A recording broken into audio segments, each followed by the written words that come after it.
Word. Welcome to the Word on the Street podcast. It is March the 5th, the year 2015, AC After Chael.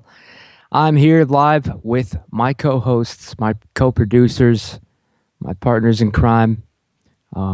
We do have Jake from the MMA podcast. How are you doing, Jake? What do you hear? What do you say? You got what I need. Yep. What's going on? Follow us on Twitter at the MMA Podcast, themmapodcast.com. This is bound to be a fun episode of The Word on the Street. I'm looking forward to it. As always, thank you for having me on, buddy. No problem, man. It could be either one of the most fun podcasts we've done in a while, or it could be a colossal disaster of Hindenburg proportions. We'll find out in 1 second when we attempt to call our guest. But first, another co-host, co-founder, co-producer, talent, a living legend himself. He is none other than Coach Jamie Huey. How are you doing, Coach? Outstanding, guys. How are you? I'm doing pretty good, man. I'm surviving, man. I'm just addicted to this computer game lately, but I pulled myself away for this. It's definitely worth it, man. H1Z1. Yeah, definitely check it out, guys. H1Z1. Get on the Fallen server. Look me up. I play as Scott Stapp. Anyway, we do have a guest. Hopefully we'll be able to reach him. Oh, damn. The coach might need to DM me his phone number since it just got wiped out from me being about to call it. I was thinking, I hope you wrote that number down before we went live. I'm gonna need a DM with the number. I'm sorry, Coach, but yes, our guest. We're gonna attempt to reach him. Technically, this is his second appearance on the Word in the Street podcast. I'm talking about MMA fighter, former UFC fighter, former Titan fighter. He's fought all over the place. He's a journeyman. Cody McKenzie, the Cactus Jack of MMA, so to speak. Cody McKenzie, known for some crazy modified, patented guillotine that he's just destroyed people with. Lately, of course, he actually retired recently before coming back a few days, maybe a week or two later, to fight once more. All right? He tried to stop, but he can't stop. Won't stop. Never. So we're going to try to reach him. I just sent you that phone number. Hopefully you got it. Excellent. Hopefully I didn't send it on, I sent it in DM, not on regular Twitter. It's on DM. I got it right now. Okay, good. That would be good. Yeah, and we're going to call him right now. Hopefully he's out there somewhere and he picks up his phone, Mr. Cody McKenzie, but you never know with this guy. He is an adventurer, a lot of raw talent, good guy, smart guy, independent guy.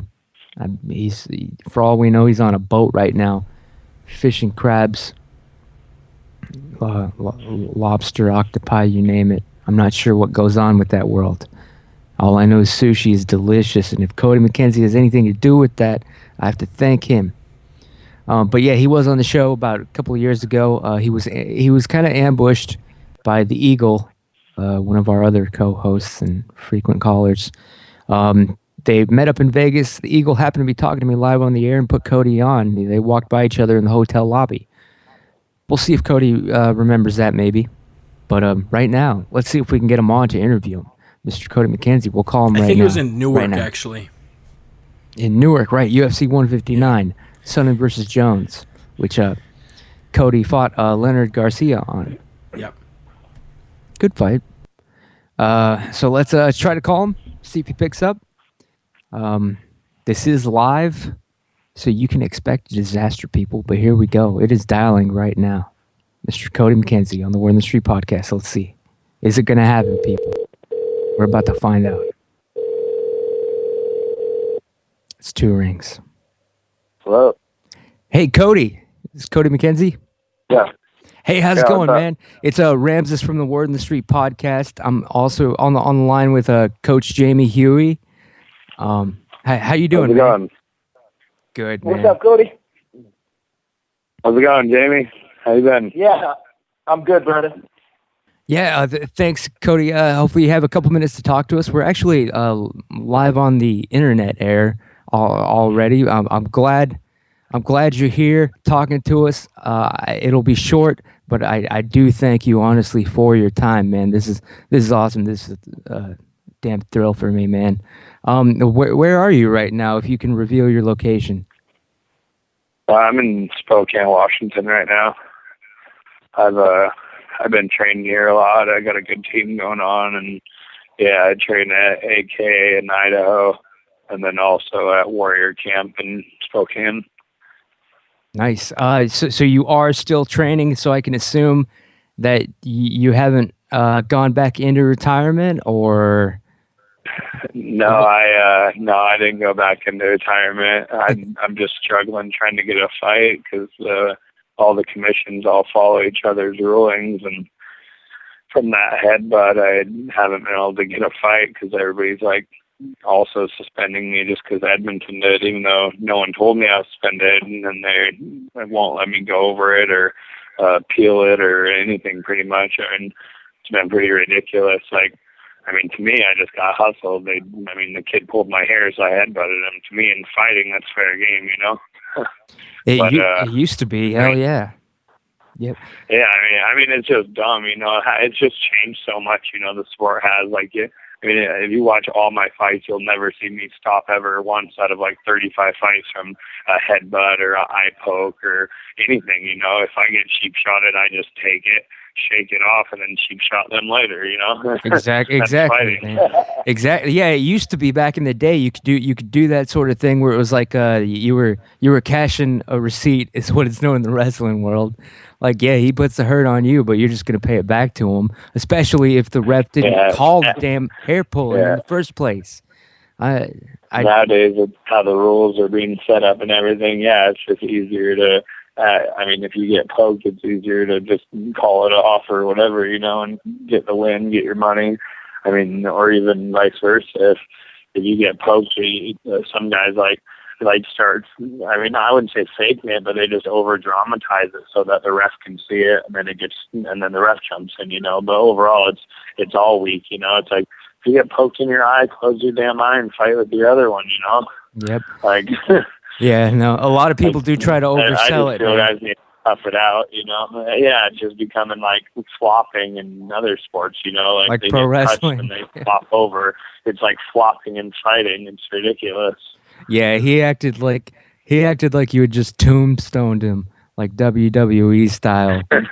But like anybody watching the damn replay can see that the dude was pulling on your hair, which is like a total bitch move. I have to say and agree with. Like, yeah, he had it cut. So yeah, you got some. I mean, in dirty boxing, if you guys are standing up, like that headbutt just would have been, you know, it's dirty boxing. We're in the clinch or whatever. But for anybody that, I mean, I'm glad you brought it up because I wasn't sure if it was a sore topic or not. But you did. No, I don't give a shit. I was glad I did it. You know, like I felt great about it. I'd do it again.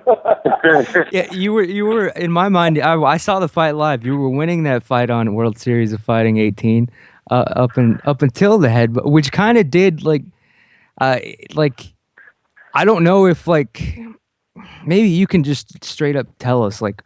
Why did you headbutt the guy? Obviously, he was pulling on your hair, but I mean, did you realize when you were doing it? Like, I wanted to do it backstage. That's the thing. That's why I feel like I got hustled. I mean, these guys' game plan was to go in.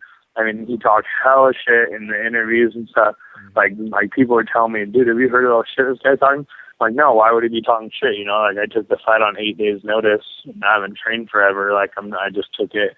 And I thought I was done fighting, and I'm like coming out of retirement to fight this kid, and it's like I'm doing him a huge favor, you know. I'm taking the fight on national TV on 8 days' notice when he just trained for 3 months, and he still can't beat me.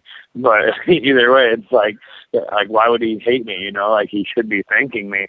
And then I get there, and like him and his cornermen are just harassing me backstage and giving me such a hard time, and I got in their faces and wasn't happy about it. So, I mean, to me, it was like their game plan the whole time. I mean, the ref and the commission are all this kid's friends, I find out later. So, I mean, they're all going to be on his side once I commit a foul, which I'm obviously going to do if he pulls my hair. So, I mean, to me, it was just a way out of the fight. He's like, oh, I'm going to pull his hair. He's going to foul me, and then I'm going to get out, you know. In my eyes, I got hustled, you know. So Yeah, it just sucks. he I'm just more pissed that no commission is going to let me fight. I'm like, so because that happened up there with these guys' rules, like no one's even looking into it. Nobody gives a shit. It's like when I got fired from the UFC, they didn't even call and tell me I was fired. I mean, I called them like, hey, can I get a fight? And they're like, oh, we released you. It's like, thanks for the fucking phone call. Like same with this commission. Like I was running around the event like, yo, I'm fighting here against a actual good guy here in a couple months. Am I suspended? No one would tell me. Everyone's like, no, we haven't heard anything. And then I get home and I find out. So now I'm trying to appeal it, but no one will even hear me out, So wow, so I'm trying to make a damn living, Right. So at a fight, 3 judges decide that you're disqualified or ref. I don't even know how that even works. So 3 people decide that, and then the commission, like that, it's not enough that you lose the fight. They're actually they're gonna take disciplinary action against you and suspend you. Like it's enough that you got just DQ'd and lost the damn fight. Yeah, that doesn't make any sense, man. You should actually fight that one, man. I have been. I mean, especially since the $3,000 money I did earn, I got in cash, and I got all that stolen from me. So I've been roofing every day, just trying to get by, But yeah. I mean, I'm not that worried about it. I got 2 arms, 2 legs. I'm still not about to go through the UFC, because I mean, I just don't care. I'm like, whatever. This fight game is ridiculous. It's always been ridiculous. I mean, if I shake my ass and look pretty enough, then I can get into big money, or I'm a pretty boy, but that ain't gonna change. I mean, or if I talk right or act right, but it's just dumb how it's all scripted out pretty much anymore. I see the best fighters in the world all the time, and yeah, some of them are in the top show, but anymore it's become like boxing. You have lots of top awards. I mean, Dave Jensen, have you ever looked up his record? People don't even know who he is, but guess what? He's one of the best in the world. That's what I was going to say.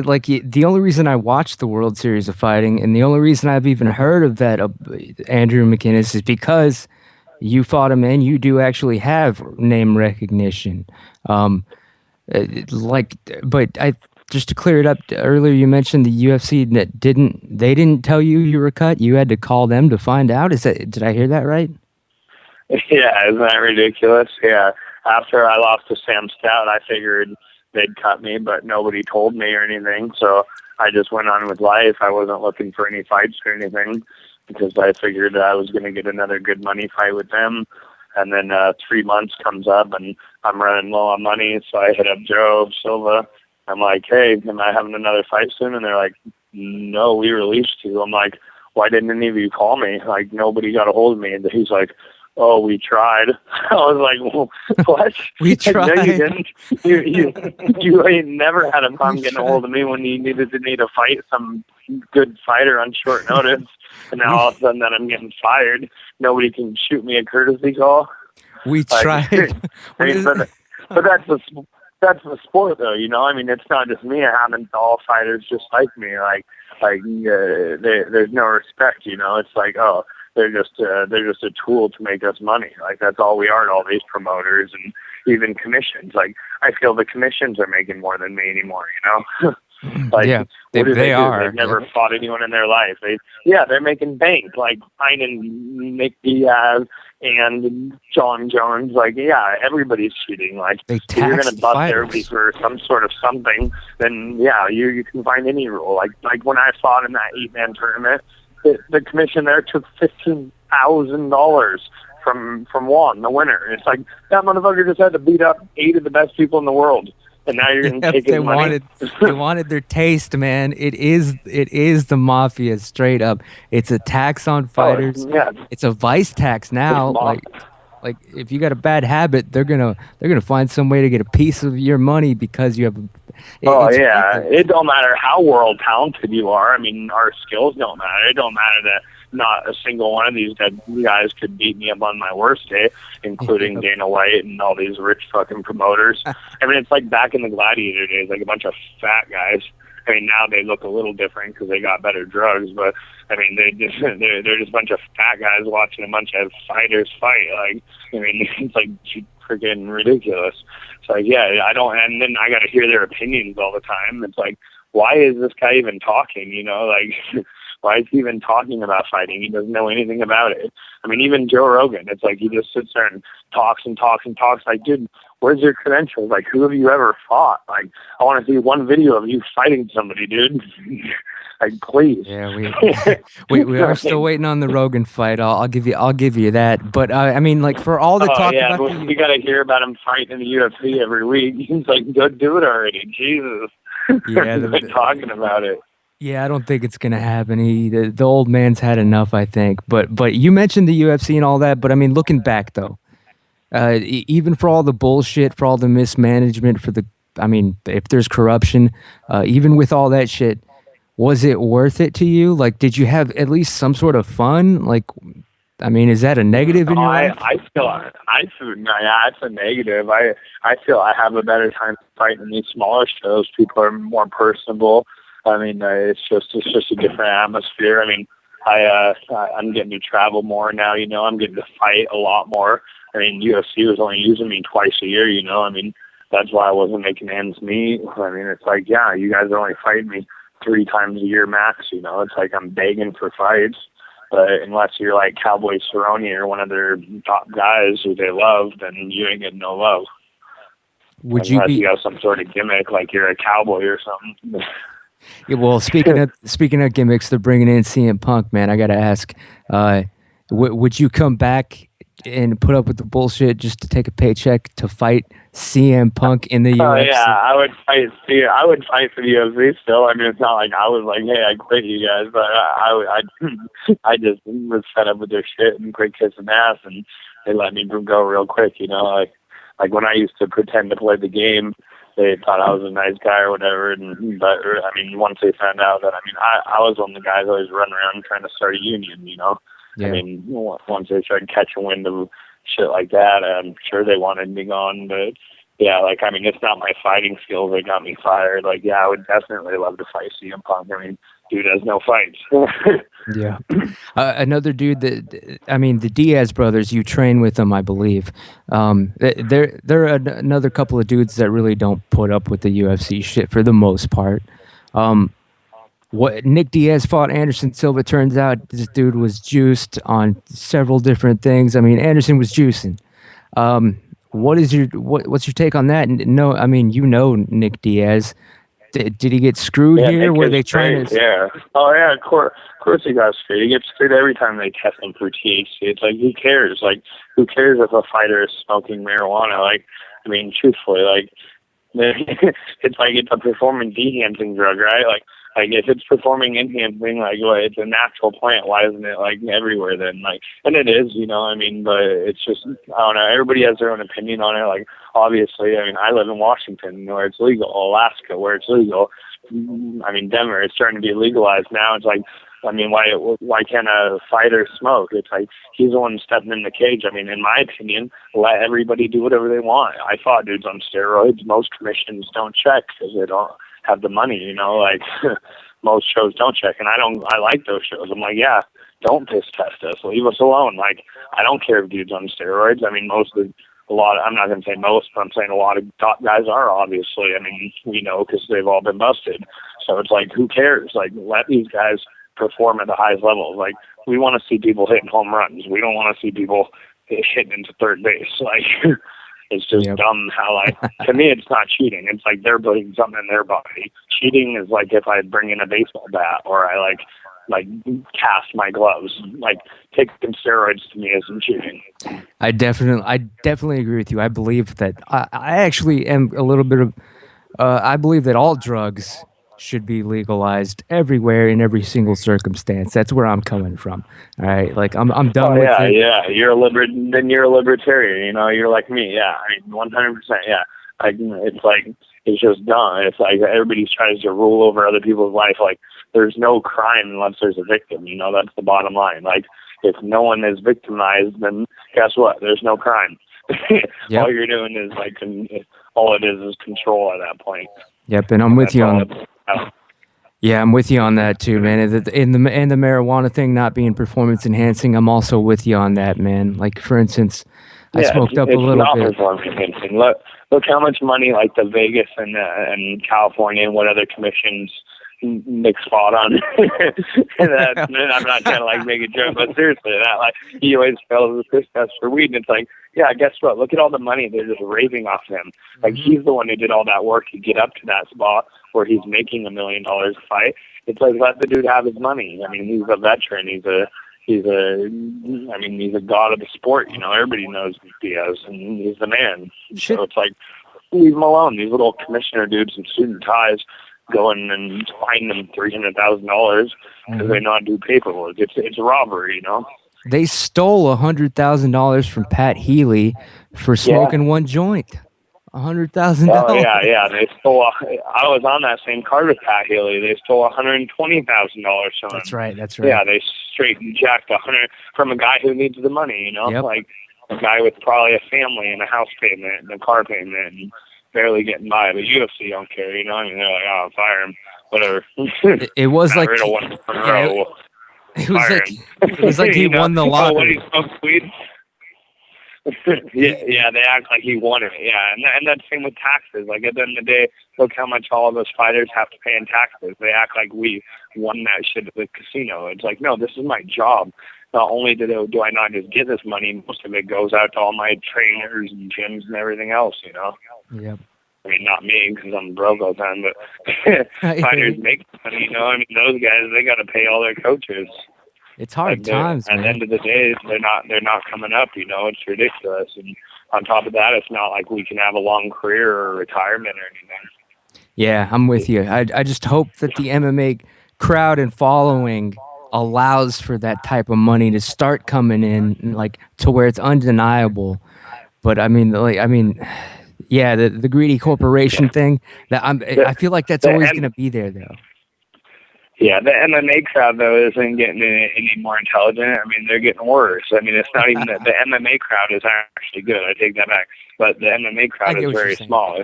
Anymore, it's the UFC crowd, you know, and they're just a corporate. I mean, they're a marketing machine. I mean, if whoever they want to make famous will become famous. I mean, no matter their skills, no matter how good or bad someone is, if they want them there in the public eye, they'll put them there. Because that's what most people watching fights are watching. So, I mean, at the end of the day, it doesn't even matter. And, I mean, it matters to me because I just like to fight, you know, and I'm going to keep fighting people because I enjoy that part. But, no, I ain't trying to get famous or nothing because I burned my bridge there. I don't think so, man. I mean, like they brought back Tito. That's all you need to know, man. And I would actually, for what it's worth, as a fan, I would love to see you back in the UFC. But I'll watch you fight anywhere. Obviously, I watch you on World Series of Fighting. Yeah, I don't think World Series is bringing me back anymore either. You'll have to be googling that stuff in Russia. You never know. You made the event memorable. Yeah, Coach Huey, please. They brought Paul Harris back. They brought Paul Harris back so that anything could happen. That's true. They took him from the UFC. UFC brought Paul Harris back?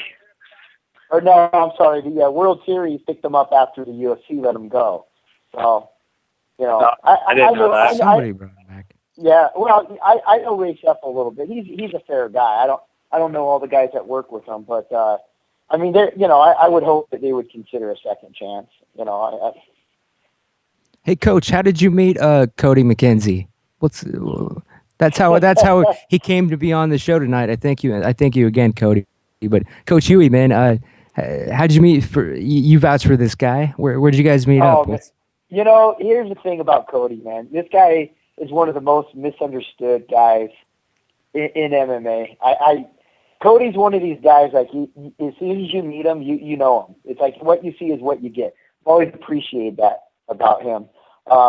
We were in New Jersey. He was training with Ronda and Uriah. And so when he went to fight Leonard Garcia, he had Arche and Uriah in his corner. And I kind of met him through Uriah that weekend, and we hung out a little bit, man. And it was kind of one of those things, man. As soon as I met him, I kind of automatically liked him, and we've kind of stayed in touch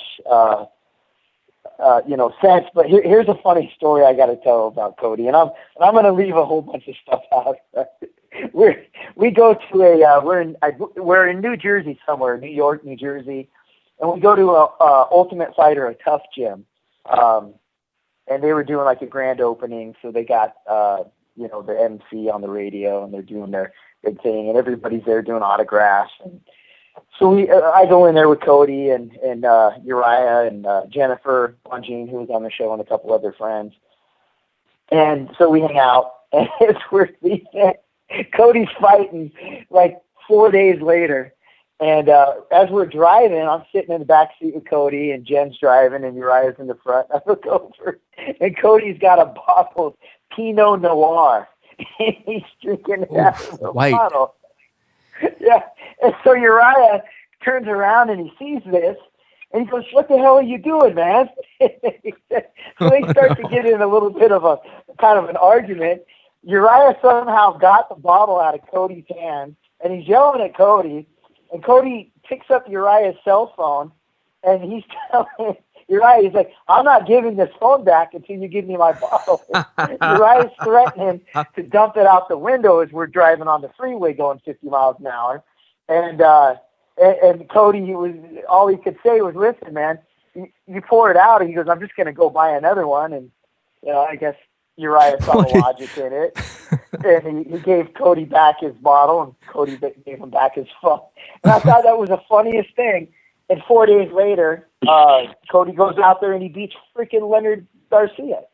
And I'm just like, wow. And it really kind of made me think something about Cody. I was watching a special tonight about Kobe Bryant, and he was kind of talking about when he was going through this whole divorce thing with his wife and cheating on his wife, and it was public news, and it was all over the place. His personal life was falling to pieces, but he just turned a switch in his head, and he just became a monster on the court. He put all his energy out on the court. And then I was thinking in return, Tiger Woods, when his personal life went to shit, he was a monster, and then he hasn't been the same guy since. And Cody's kind of one of these guys where it seems like to me the chaos.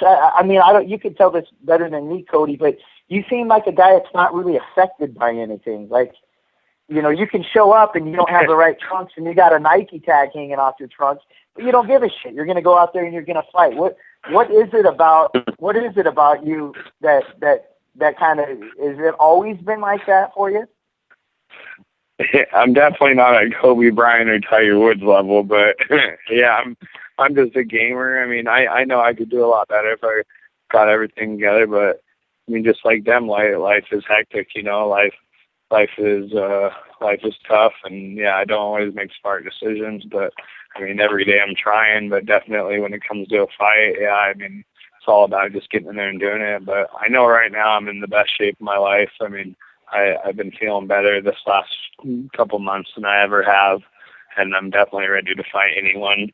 I got a fight lined up today in New Jersey, but found out that I'm not going to be able to do it because the commission goes by the same rules as Edmonton, Canada, I guess, which is pretty ridiculous since they're a very long ways away. That's preposterous and probably illegal. It's pretty bad that the governing body for MMA is all, it can all be unified and be in touch. Yeah, international. It's like bigger than our government, I mean, it goes into Canada, into the United States. It's like what? I mean, our own government doesn't even govern Canada and the United States.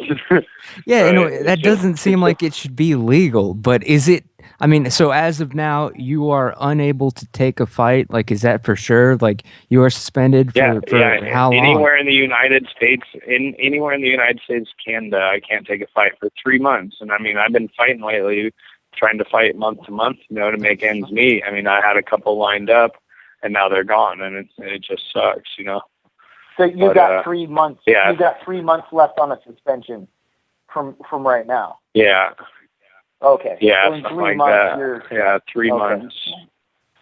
Yeah, I mean, I'm trying to get it lifted today. I've been calling people every day, telling them to call the commission for me and talk to them and trying to find out more and more information. And to me, it sounds like I just got hustled by these guys. I mean, this commission just gave him an award, Fighter of the Year. I'm like, what? They gave him an award? What did he do? He didn't do anything. He didn't do anything. He got headbutted. Like, so what? He wins an award? He wasn't winning the fight even. Like in my opinion. No, he wasn't. Yeah, there was like no skill involved. He was just getting beat up, and then he got headbutted. He sucked. He's like some he's some hero because he survived. No, man, that's bullshit. Like.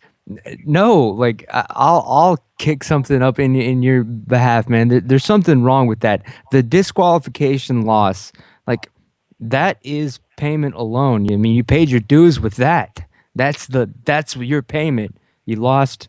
Yeah, because I mean, they're not just taking the $3,000 win money. I mean, they're taking my $4,000 and $3,000 that I have scheduled for my next fight. Exactly. You know? I mean, they're taking my income, and it's like, man, I've barely ever made it into this sport. Now it's been tough the last while, and because I'm trying to learn the game all over again with finding fights and all that. I've always been self-managed pretty much, and so I'm learning it all over again. Because after being in the UFC for 5 years, you lose all the same contacts that you had where you were fighting and so on and so forth. But I'm back on the grind. I might be making a change, but as of now, I'm trying to fight people because, that's what I do. So when you're in your off time, assuming you're not going to be able to get a fight for the 3 months, what are you going to fall back on? I know you did some crazy ass crab fishing every day lately. Oh, nice. Yeah, I've been roofing lately. I gill net insane for salmon up in Alaska as well, but that's not until summertime. But the fighting is what I do. I'm a warrior when it comes down to it. I was made for this stuff. That's why, like Jamie said, he saw me drinking bottles of wine before my fight in New Jersey. And if you remember that fight, I didn't just beat Leonard Garcia. I whooped him. I would have finished him a whole bunch, but he kept grabbing my damn gloves. Yeah, but he didn't touch me one time. You cracked him good. It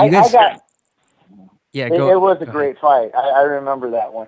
Clay, I always wondered, some fighters they kind of use the weight cuts as a distraction from the fight.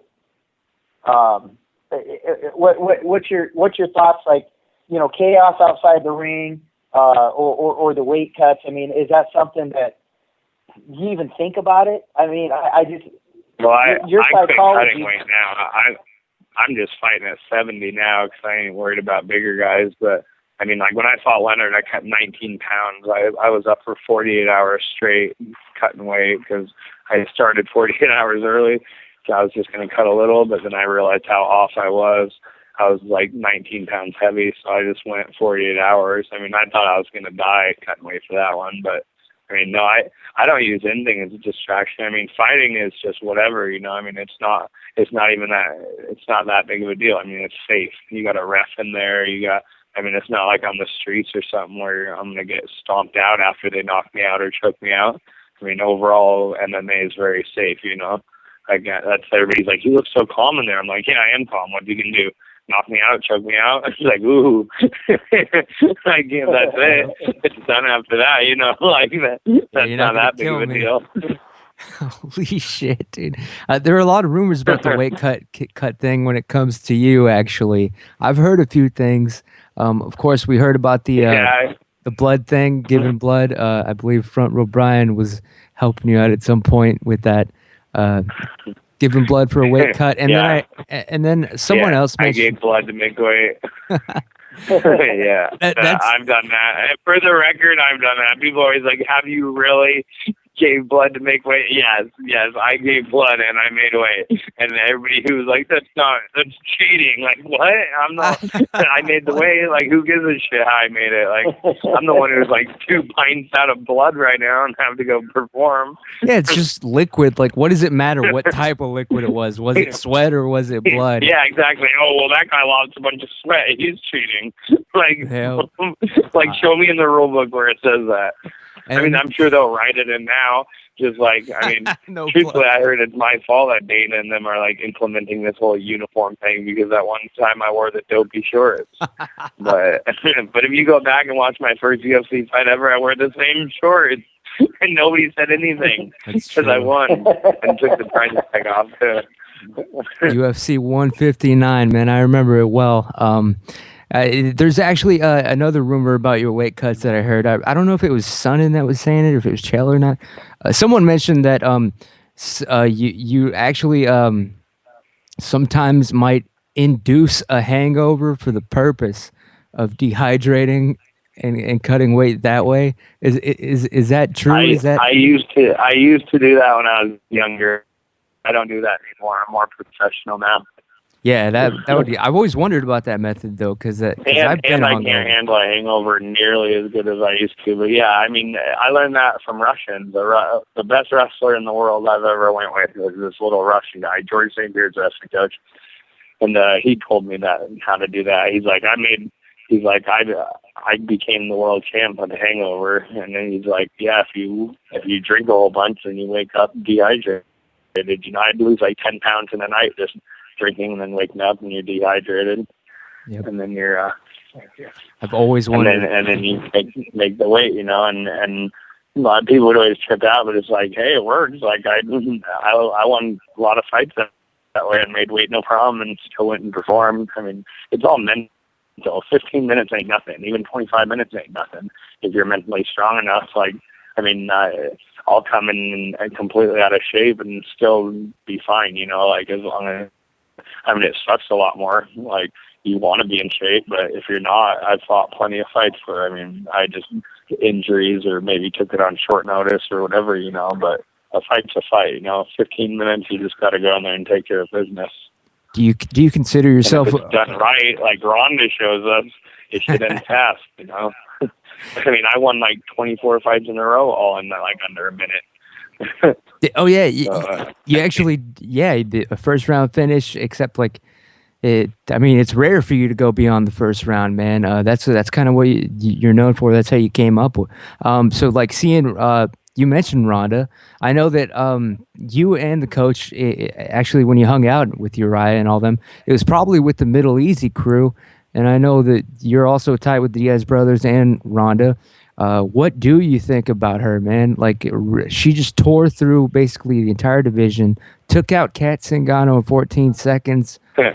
I mean, like, yeah, she's at a whole nother level. Yeah, she's at a whole nother level. It's ridiculous. Like people were telling me, like, I didn't watch the fights, I didn't catch them, but they're like, oh, I think Kat's gonna win. I'm like, you people are tripping. Like, Kat Zingano is not gonna beat Ronda Rousey. Like, Ronda Rousey is at a whole nother level.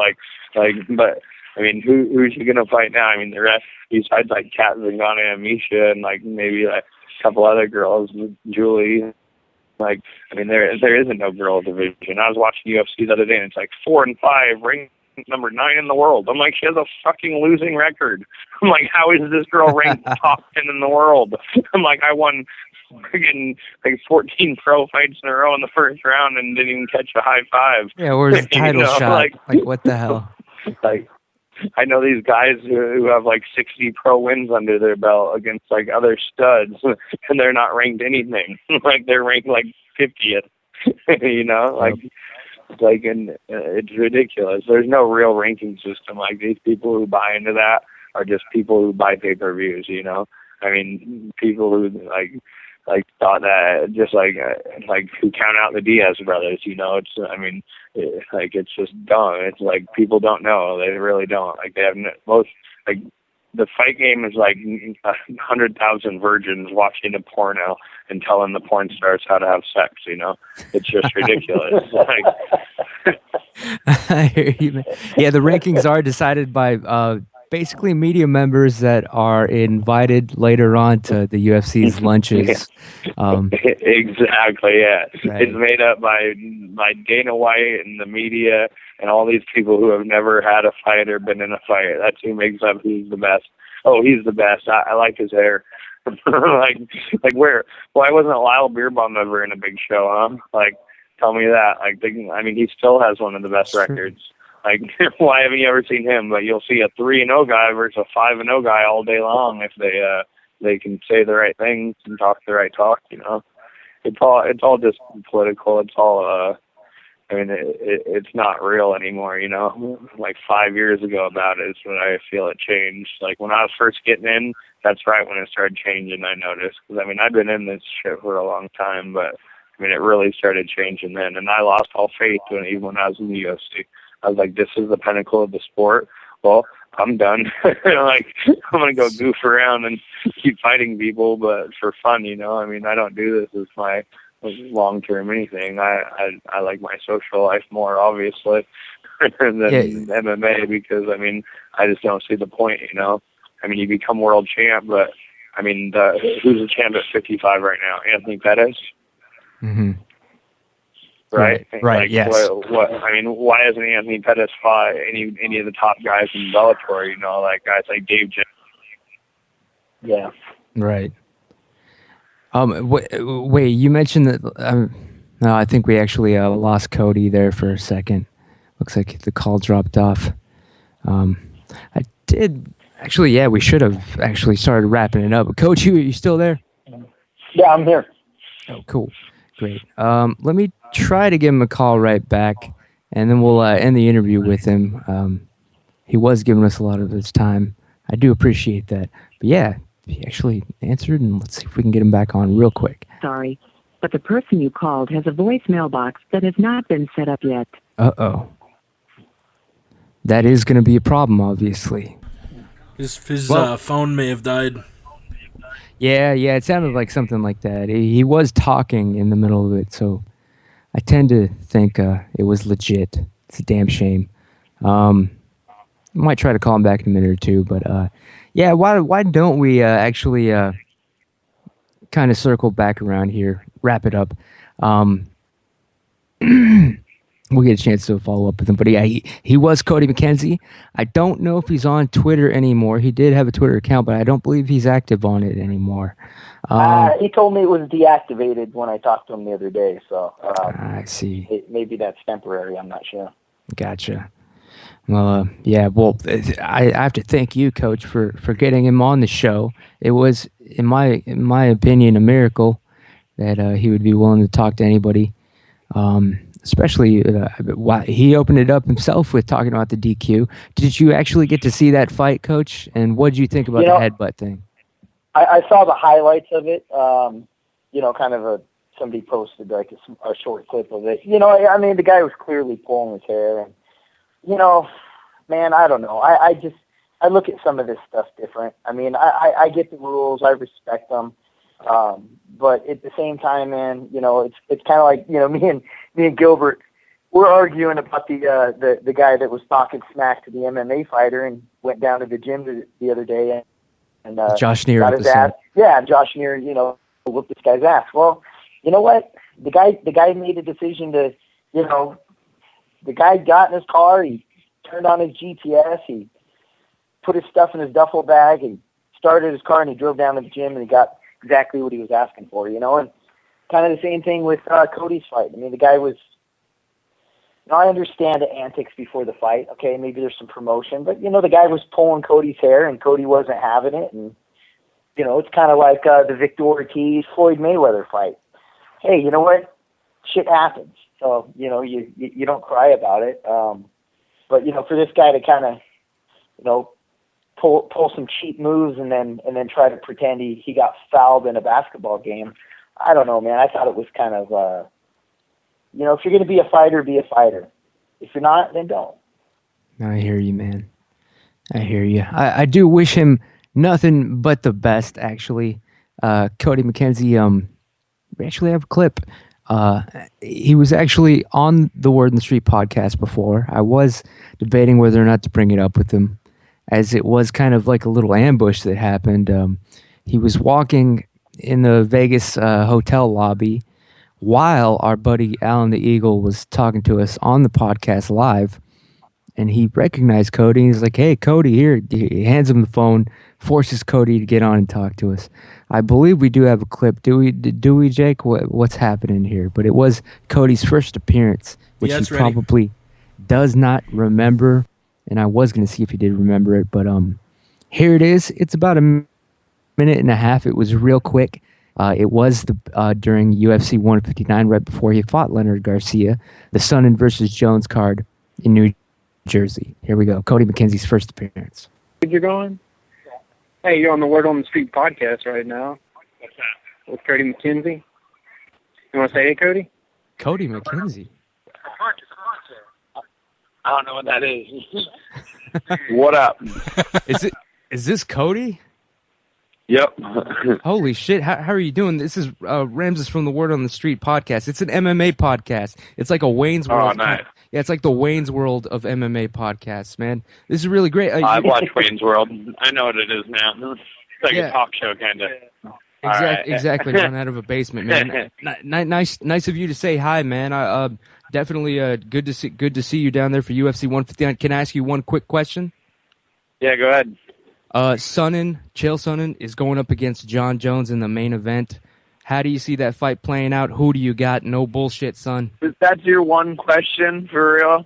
The guy lost to the 85-pound champ, and then he gets to move up and fight the 205-pound champ. Of course he's going to lose. No, he slipped and fell, all right? He slipped and fell on four Yeah, me too. And I would have won all my fights if I didn't lose them. I don't believe this. I thought Cody Kenny would be a Chael Sonnen fan. I don't believe it. I know I'm a Pacific Northwest boy, but no, I ain't got no problem with him. I mean, he's a good fighter like we all are, but he's not like. I mean, how do you lose and then get to fight? Because you can talk. I can talk shit too. I'm not gonna get fights though. I'm gonna try to let my fighting do the talking, you know. But I get it. I mean, shit, he's making money. He's doing good. I think he is going to take the fight. He's going to take a real fight to John Jones. At least give him that, Cody McKenzie. No, I don't know. Yeah, anyone can bring a fight to anyone now. I'm just saying, I don't feel he deserves the shot. I hear you. And what about you? So you're not the type to call anybody out? You said one question. You're right, dude. Now you're trying to bullshit me. Can't bullshit a bullshitter, man. All right, have a good one, man. I got called out. Thanks, Talk to you later. That was his first appearance. We're back live now again. That was Cody McKenzie's first appearance. Basically, I don't blame him for. I mean, he was a UFC fighter. He had his own fight coming up. He was busy with a weight cut, I believe, or he was busy at the time. He had his mind elsewhere, and so I don't blame him for being a little annoyed that the one question I had to ask him was about Chael Sonnen. But our good friend Coach Jamie Huey, Team Sonnen coach, actually, I believe he has a Chael Sonnen related Cody McKenzie tidbit or story for us. I might be wrong here, but Coach, Chael Sonnen and Cody McKenzie, I think they're kind of buddy now, especially after working together at the Battlegrounds MMA with Jim Ross. Well, these guys are characters. Putting these guys together you could do a reality show. They're complete opposites, but at the same time they're almost the same. They kind of live by their own rules, but they have a code. When Chael was actually asked about that particular interview, Chael's response was fast. He goes, Cody McKenzie. He goes, oh, okay. He goes, yeah. How's he doing? He goes, well, he's fighting on his card. He goes, Cody McKenzie, he's still in the UFC. Did you know that? It was great. It was great. These guys are both real quick-witted. But no, in fact, I texted Chael earlier tonight, and I told him we were doing the podcast, and I asked him, I said, do you have any questions or story or anything? And he goes, no. He goes, I think Cody's awesome. He goes, I didn't really care for him for no reason until I really got to meet him. And he goes, I've missed hanging out with him ever since. And he goes, the guy gave blood to make weight in Oklahoma. So, I mean, there was some fun little banter back there, but we're all, like you said, we're all Pacific Northwest guys. So he bled for the fans. Yeah, absolutely. Cody's he's a very misunderstood guy. He's very intelligent. He everybody sees the chaos and everybody kind of forms their opinion around that, or they could watch a Chael interview and he's up there talking crazy about somebody's mom or well, maybe not their mom, but make me a steak or something. Right. But, the state of their economy, their poverty levels, their internet availability. Those are the kinds of bashings that you get from Chael. He'll say your country doesn't have internet. He won't get too personal. When you really get to know these guys outside of all that stuff, man, it's just you meet some of the most fascinating people. I feel lucky to be able to call guys like that my friends. So. Oh, speaking of Chael, just real quick note here. He did reveal. It was announced that Chael Sonnen is going to compete once again at Metamora 6 against Henatu Babalu. So bravo. Baba who? Exactly. Baba who? Shout out to my son Ross Finkelstein. He's out there with the new shirt, the Baba Who shirt. But look, real quick, how do you guys think Sonnen is gonna do against Babalu? Who? What's up, Coach? And then Jake, who cares? Open mic. Yeah, I hope Babalu comes out to like a Mike Jones. Mike Jones who? Mike. I don't. Yeah. I mean, or Stone Cold. Chael's undefeated. Come on. I mean, I don't know why he's wasting his time with this. That's true. Guy, but yeah, it's a one-sided fight. I do agree. But Jake, what do you think, man? Metamora 6. Chael actually bled for the fans in his last Metamoris appearance. He bladed himself mid-fight. But yeah, man, Jake, he's taking on Henatu Babalu, a man that actually it was a bullshit submission, but he did beat, technically on paper, he did win a match against Chael back in the day. So this is kind of a rematch. What do you think is going to happen, man? Yeah, Hinato, he's I'm pulling it up now. He's a second-degree black belt in BJJ, but the guy's not the face of the sport. Chael Sonnen is the face of Brazilian Jiu-Jitsu. This is easy. Sonnen all day. He's gonna make him tap out or pass out. Yeah, I actually hope. Well, I don't want Babalu to die, but I just want there to be no question that Chael has taken over Brazilian Jiu-Jitsu and secured his legacy once more. It's good to see him back on the mat. Hopefully more blood will be spilt this time, more on the other side though. But Metamora 6 people, get that on the internet pay-per-view. I don't know who's actually going to headline. Who's going to try to headline over Chael? I think Chael is. No, they said he wasn't. They said it was really? going to be yeah, he's not going to be the headliner, which is weird. Yeah, it's like UFC 167. I don't know. I don't get why you put your biggest draw as the co-main event. Yeah, I don't know what the hell. But let's wrap up the quick new burning topics in the MMA world from today, from this week. Just real quick, we'll rapid fire through them and then we'll end this thing. Coach Jamie Huey, have you ever met Burt Watson? He apparently quit the UFC or was fired, or they let him walk away with his dignity after some kind of incident. He was just being a little out of control, or maybe he stepped to the wrong fighter's entourage. The rumor is that he got into a scrap or altercation. Well, not an altercation. Some sort of argument with Edmund Targaryen from Ronda Rousey's camp. Coach, you have any take on this? You ever meet Burt Watson? I'm sure you have some sort of opinion on the matter. Yeah, I've hung around Burt several times at different UFC events and whatnot, and Burt's just like, he's really one of a kind guy. I guess my best memory hanging out with Burt was, I don't know, I was somewhere. I think it was with Mike Pearson. we were fighting somewhere, and me and Burt got into talking boxing, because obviously we're both boxing guys, and a lot of people that know this.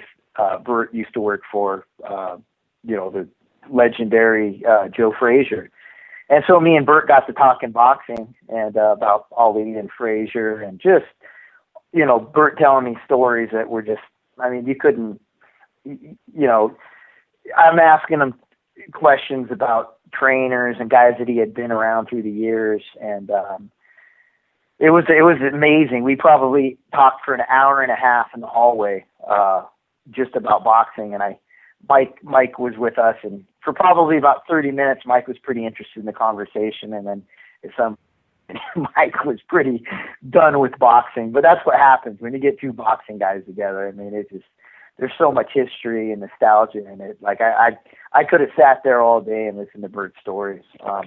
After about an hour and a half, we finally back up to the room, but more so because Mike was done, not because me and Bert were. But I don't know if the situation is Bert got into it with the Edmund guy. Jeez, man, really? What a loss. I mean, what a freaking loss for the UFC. You ever meet Edmund? Devastating loss. I've never met him. I've read the interviews that he's put out there. I don't know, man. Well, at least what do you think about his boxing, like his coaching, his boxing coaching? I mean, do you think, there's something to it? Here's the thing. I don't know him. The only thing I know about Edmund is what I've seen on his Instagram. I don't know. I can't hear Coach right now. Jake, are you still there?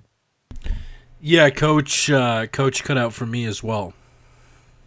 Yes, I do not hear the coach, Jamie Huey. Living legend himself. Perhaps Zuffa, after they were done murdering Cody, they got to coach Huey too. There was some anti-UFC talk, anti-commission talk. They might all be dead. I don't even know anymore. Coach, are you still there? Can you hear me now? Yes, we got you back, man. Thank God, man. I feel like that guy on the Verizon commercial. What about now? Can you hear me now? I was about to send help, man. Yeah, no, I haven't met him. Just seen his Instagram page.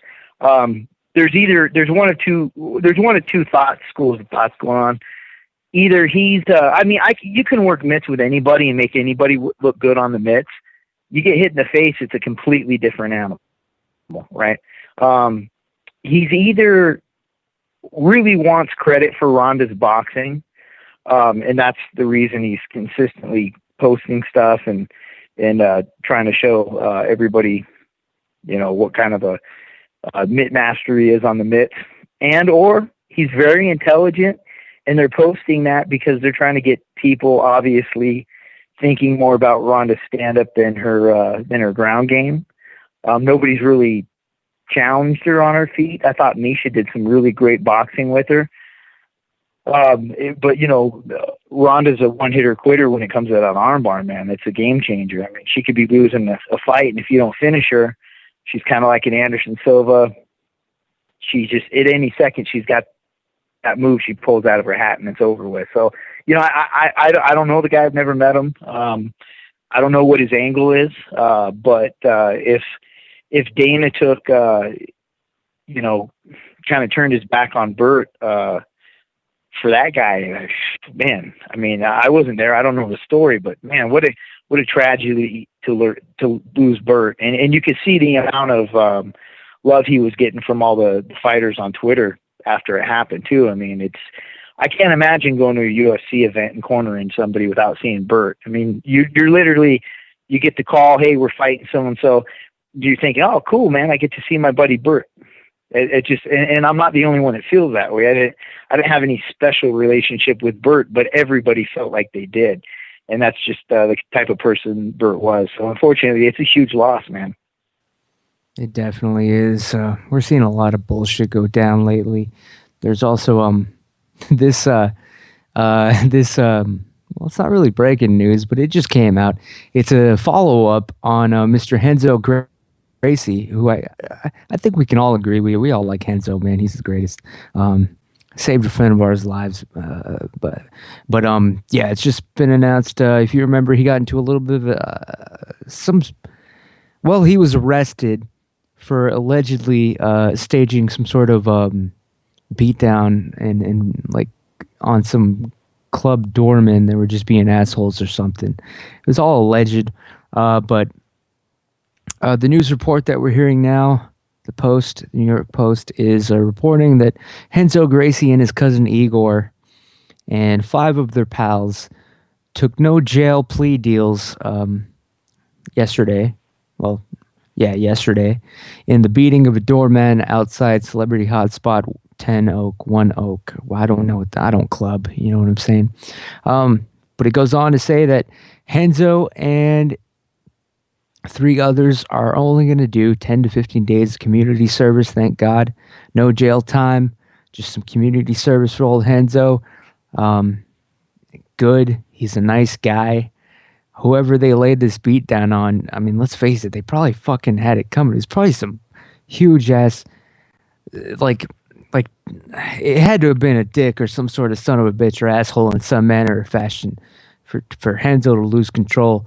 And not only like he didn't beat that guy's ass then, like allegedly he got all his crew rounded up, rented a goddamn van, they put on masks and everything, jumped out. Like it was awesome.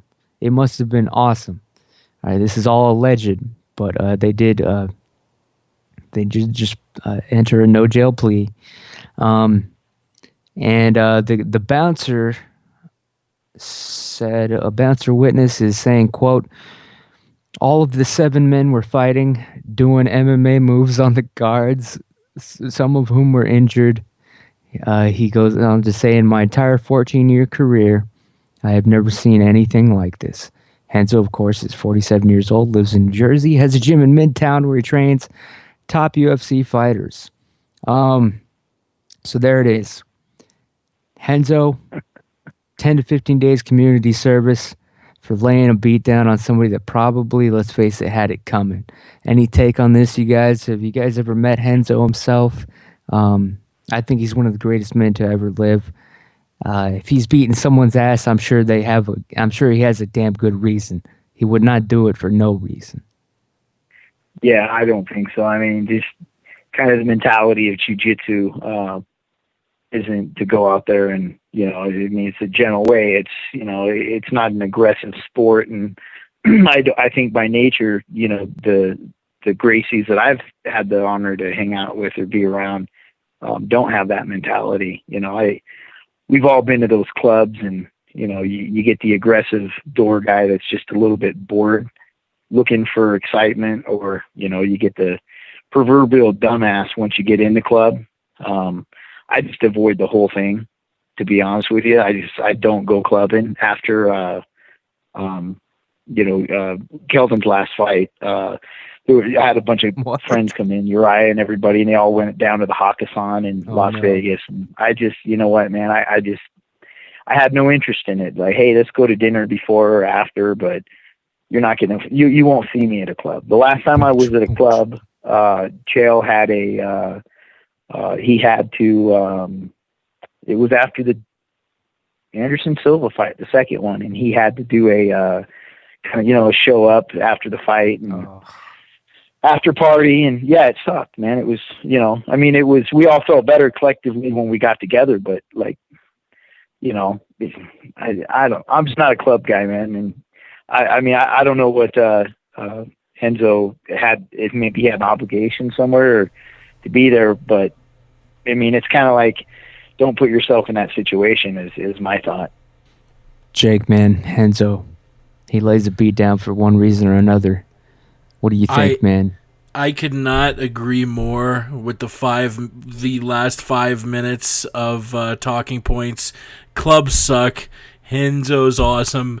It's a shame he has to do any service at all, because I guarantee whoever he smacked around deserved it. But yeah, we live in a pussified society, so you put your hands on anyone and you have to do a little bit of time for it. But it's good he isn't going to do actual time. I know Henzo's an awesome person, and he does a lot for the community. So chances are he would probably be out doing good shit anyway. And yeah, getting back to Coach Huey's point, clubs are terrible. Sitting at a bar and just talking with a friend is 100 times funner than standing around, even in like one of those roped off like VIP areas. They just suck. Like trying to talk the super loud gong gong gong gong gong. Like they're terrible. You know what? You raised a good point. It got me to thinking, actually. Henzo is a really nice guy. Almost every day he's doing something that you could argue is community service. In fact, like I said, he saved a friend of ours, one of the co-hosts on the show. He saved his life. Gracie. Exactly. Saved his life, helped him out financially, spiritually, emotionally, physically in the end. It's Gracie, he's doing a lot better. Chris, he's doing a lot better now. Like, he's in probably better shape than he was at the time. I mean, this guy, you can look it up. You can hear his whole entire story. He told us one time on a previous show. Just look up Gracie Saves Life, and you'll see my podcast there. And and the honesty was it was something else. But the point is, you got me thinking, Jake, man. I'm going to write to the court and to the judge on behalf of Mr. Henzo Gracie, and I'm going to let them know about this, because, I mean, why the hell does this guy do forced community service when he's out there saving people's lives and coaching a gym, like helping little kids every day? Like, no, let's show this man a little bit more respect here. I'm telling you, man, the bouncer guy, I'm willing to believe that he had it coming for one reason or another. Maybe we'll get Henzo on someday and ask him. But yeah, anybody got anything else that happened in the MMA world before we shut this down and roll on? Anybody? It's all open mic right here on the Word on the Street podcast.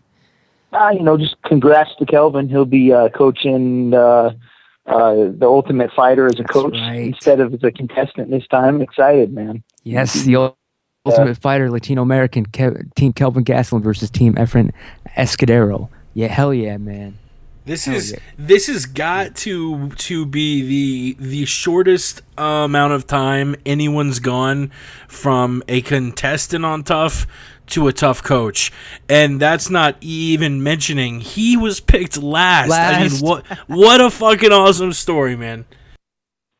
Yeah, it really is. I mean, I think this Mexico season is going to be a special event too. Along with Kelvin, Uriah's one of Kelvin's coaches, and just the story of those two guys is amazing. I mean, they could do a documentary based on that story by itself. I mean, you got Uriah, who was obviously the Nolan Ryan of that season, and then Kelvin, who was the last guy picked, and they were buddies. Kelvin's a dark horse and Uriah's the star, and they were both undefeated in that gym.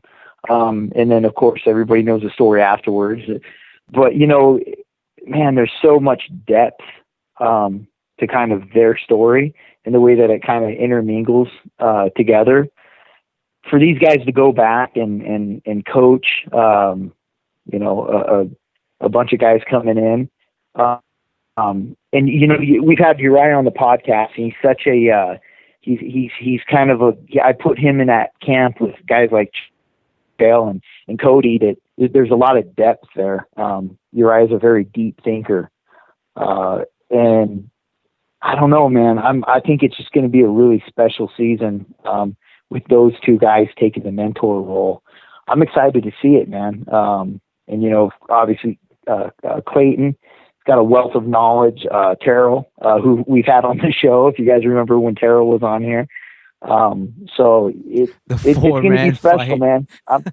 Yeah, exactly. The four-man Kelvin fight. Cornered. The Kelvin. Yeah, that's going to be special, man. This is I can't. I'm excited about it.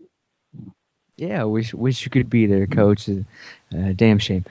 Yeah, I was asked. Kelvin, I was honored. Kelvin called me last Sunday, and he asked me to come on and be one of his coaches. Yes, and you have the only valid excuse as far as I'm concerned.